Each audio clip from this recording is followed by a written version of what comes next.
денес дечињата имаат можност да научат и да видат дел од она што е, да речеме, иновација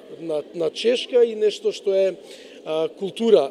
во Чешка, и дополнително денеска заедно со амбасадорот, заедно со најмладите и со училиштето, со раководството на училиштето да засадиме 50 садници, бидејќи тоа беше едно и од предизборните ветувања, дека училишните дворови ќе ги претвориме во зелени и во спортски оази во сите основни училишта во општина Карпаш.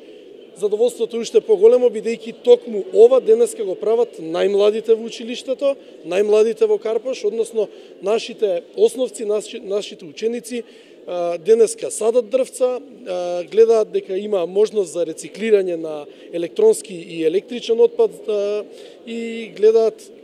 што се случувало низ годините во Чешка, така да денеска е навистина еден убав и едукативен ден и за најмладите, и за училиштето, и за нас како општина. Се заблагодарувам уште еднаш и на раководството на училиштето, и на амбасадорот, и на сите присутни што се тука.